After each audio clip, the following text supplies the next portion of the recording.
guys, it's Kirsten with March Party of Six. I just got done taking my 9-year-old daughter and 4 of her friends to dinner. We went to an Urban Air, which is a trampoline park, and then we went to for ice cream, and then I dropped each and every single one of them off and came home, and I am exhausted, but I wanted to do my podcast and make sure that I got it in.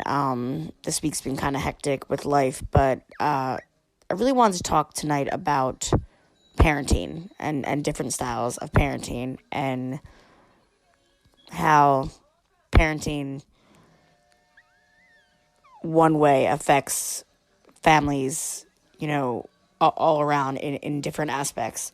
My husband and I are the type of family that, we're very hands-on, we're very involved, very upfront, very open, very honest with our children. We don't sugarcoat a lot of things. We don't hide a lot of things.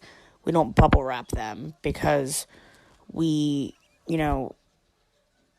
in just today's society, which is how the world is and what's out there and, drugs and violence and everything that you see on the news and in the media, we feel the need to really just be honest with our kids and talk to our kids and tell them how things are and encourage them to be good people and encourage them to, listen and follow rules and, and be respectful to one another. But, one thing that I've noticed is that in this generation of kids and parents and just, society, not a lot of parents are parenting. Not a lot of parents are taking initiative and reprimanding their kids when they make mistakes and when they're doing things they shouldn't be doing and when they're getting in trouble in school, when they're disrespecting, adults or they're disrespecting their teachers or they are fighting with their peers. And one thing that I've noticed is that a lot of parents don't want other people telling them what they're doing wrong or that their kid has a problem or that there's something that needs to be addressed or that there's, just something that's not right with their child. I really believe that there's a way. First off, I think there's a way that you can talk to other parents about things you're seeing with their children or, ways to communicate with somebody about something that you don't think is going well or you think that is, an issue. I have always been very good with communicating with my kids' teachers and, being accessible when there's any issues or any questions or concerns they might have with our kids. And what I'm seeing is that a lot of parents don't want to hear that their kids are having issues or that their kids are struggling and they're making excuses for it. Now, our oldest daughter is 9 and has what we believe to be ADHD. She's never been officially diagnosed. She's never been actually tested, if you will. But she has some focus and attention issues and some things are a struggle for her. Now, she has great teachers, and her teachers are very involved. But I, as a parent, have made myself accessible and let these teachers know that I'm here to help, that I'm here to be involved, that I'm here to make sure that she does the best that she can and has the resources that she needs, and the communication that she needs. Now, when Carson started, kindergarten and she went to, her meet and greet to meet her teacher, we really thought highly of her teacher. We really felt like her teacher was a good fit and we were excited. And, we were looking forward to the school year. And a couple weeks into the school year, we were getting emails and we were getting messages in her folder that, her teacher was a little concerned and wanted to talk with us. And with her teacher, it really seemed that her teacher was a little bit more on the older side, been a teacher for quite some time, and a little less patient with people that need that extra attention and need that extra time to finish things and just need the extra in general. And that was kind of, unfortunate that she had the teacher she had with the attitude that she had, because she set a tone and really made our school year, not the best, considering what we had to work with. Carson is now in third grade and is doing a lot better, but still has her struggles and still has, some issues. But everything that we do, we work a day at a time, and we try to be as repetitive as possible so she understands, the normal daily routines, and she understands what's expected of her, and she understands the math and the reading and everything else that she needs to know. Now, basically, when it comes to parents who don't want to be involved with their kids or don't want to be involved, especially when it comes to the schooling, because they think that the teacher is going to do their job and that's their job. I got some advice for you. I don't think that's a good way to go about your child's education or anything that's to do with your child's behavior. We noticed that if you don't advocate for your children and become involved, they're not necessarily going to do that for you. They're going to be there if you need the extra, and they're going to be there if you have questions, but they're not going to do the work for you. Carson is now in third grade, and we still,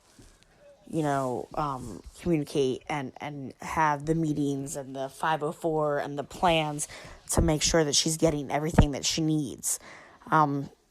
We noticed with our second that she has some maturity issues and has some maybe possible distraction issues as well. And, we look at her in a different nature, because she's a different kid, and she is someone who definitely needs to be handled differently. When you're looking at that parenting, you're looking at, how different kids are. You really have to handle every kid differently, and you really have to address everything differently when it comes to kids. What works for one kid might not work for another kid. What works for one parent might not work for another parent. I recently have noticed the parents out there that don't want to be involved as much, because they're thinking that, the more they become involved, the more their kids aren't going to be as independent, or their kids aren't going to be as willing to take the initiative that they need to take on their own. And I can't stress enough that, if you're a parent, you got to be involved in what's going on with your kid. You got to be in the know. You got to know what's going on. You got to be able to help them with things that they need. Now, I'm not a teacher. I'm not the most patient person, but you can do different things to help your kids, on the education platform, and to be able to get them to where they need to be, as well as, the help from the teachers. I wanted to talk about this particular topic because I feel that lately I've been really stressed because I've been really questioning my parenting and questioning if I'm doing a good enough job and if my kids are getting what they need and if my kids are where they should be. My kids are very smart, very intelligent, but they're also kids that tend to, move a little slower with things and need a little extra encouragement and need a little extra, boost to really get through certain things. Now, with that being said, I don't put the blame on anybody, and I don't, say that one person is responsible for anything that my kids do or do not do. But I really feel that making yourself accessible and making yourself involved with the teachers and communicate with the teachers is only going to help. I personally also feel that there is too many parents out there that aren't involved and aren't hands-on with their kids, and their kids are making poor choices and their kids are getting wrapped up in things that they shouldn't be getting wrapped up in. I have 4 children, and my oldest is so different than her sister, and they're all just so different in their own way. I really, like I said, I really question how good my parenting is and if I'm doing enough or if I'm not, if I'm doing too little or if I need to do more. And I think at the end of the day, we do the best we can with what we have. And I think that we always want our kids to do well, but we can't force them to do things, and we can't make them want to see things the way that they should see them or the way that we want them to see them. I really want people to realize that everybody's different. Everybody's needs are different, but it's always important to just do what you can, be involved, be present, because if you're not, your kids are not going to get to where they need to be. They need that extra encouragement and they need that extra wisdom. They also need structure, and they also need to be, held accountable for things that they are not doing or things that they need to get done. And on that note, I am going to call it a night and say goodnight for now.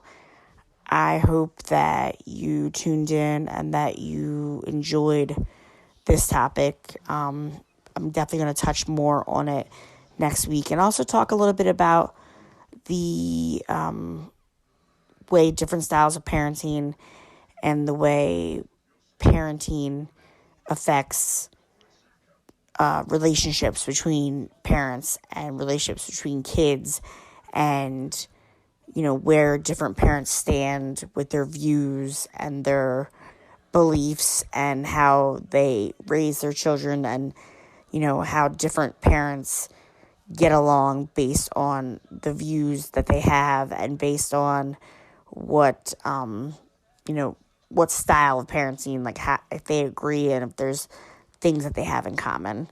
But you guys have a great night, and I will talk to you next week. And I can't wait to share some more about, just things that I've personally been going through, especially when it comes to other moms and other parents and just overall the attitude and the differences that some of us have, and how we handle these things. You guys have a good night and take care. This has been a production of the Big Vito brand. Check us out at thebigbitobrand.com.